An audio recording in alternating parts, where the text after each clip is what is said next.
The world of social media can often run amok with false claims on virtually every topic.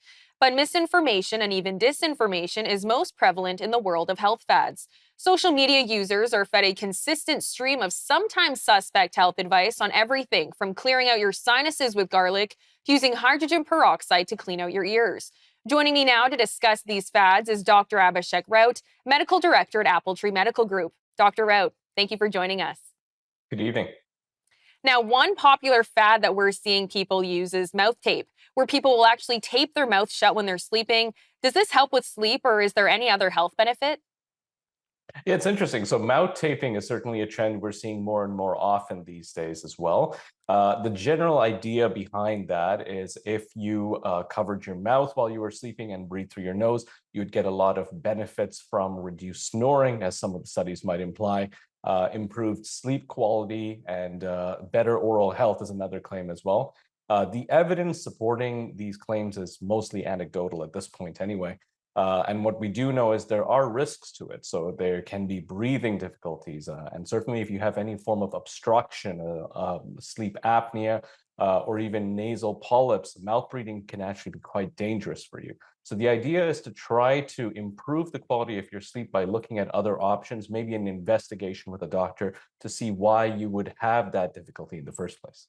Now, just ahead of flu season, another strange one that we're seeing is the idea of people putting garlic up their nose if they're congested, and apparently it helps clear out your sinuses. Does that work? So the idea of putting garlic up your nose has gained some popularity. We've seen it a lot on TikTok specifically as well. It absolutely doesn't work, unfortunately. What we do find is it actually does the opposite. It will increase mucus production, so it's going to block your nostril and cause your nose to produce more mucus. Garlic is also a very strong irritant, so putting it in your nose can irritate the mucous membranes and you can lead to more congestion and discomfort. Garlic can also cause other issues as well. Oftentimes, you can see infection as well if you have an obstruction in your nasal cavity with any bacterial food or garlic, for instance, as well. Now, one popular one that we're seeing on TikTok is consuming papaya seeds to clear out parasites. What are your thoughts on this one? Right. So it's very interesting with this one. A lot of it is coming from this study that had come out from Nigeria that showed that if you gave papaya seeds to certain children, it was a small study, about 71% of them had their stool cleared of parasites. There was another study that came out, but it was mostly relating to goats, that if you gave goats papaya seeds, they're less likely to have parasite infections. Really, we're talking about two studies here, and there's quite limited evidence for that. Not to mention, you can have issues with papaya seeds. Papaya seeds have trace amounts of cyanide, which of course can be very harmful in large quantities. So to look at parasites in general, I think doing a proper assessment and diagnosis, figuring out if you have parasites, and if you do, which parasites, and then using appropriate treatments would be a better idea. Now, apparently, using a Q tip is going a little out of fashion. What about using hydrogen peroxide for cleaning out your ears?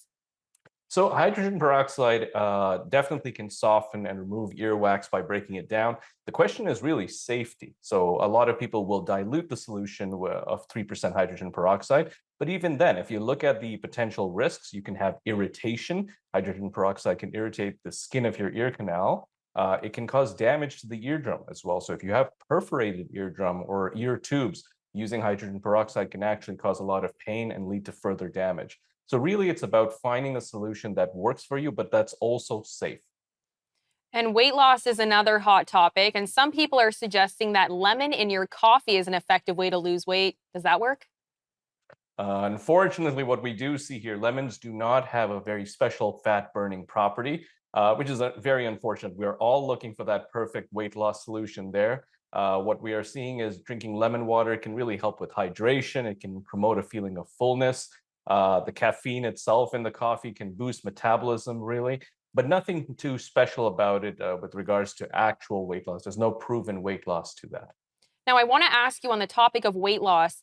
People taking Ozempic for weight loss has really been a fad on TikTok and social media everywhere. What do you think about that? I think we've got to take everything in moderation when it comes to Ozempic and other medications. Does it have a role in reducing weight? It certainly would. But certainly there's context to that as well. What has been tried in the past? What are the risks and benefits related to that treatment? And then once you've made that analysis, Ozempic may be a potential option as well. The concern, of course, is misuse. Dr. Raut, thank you so much for joining us today. Thanks so much for having me.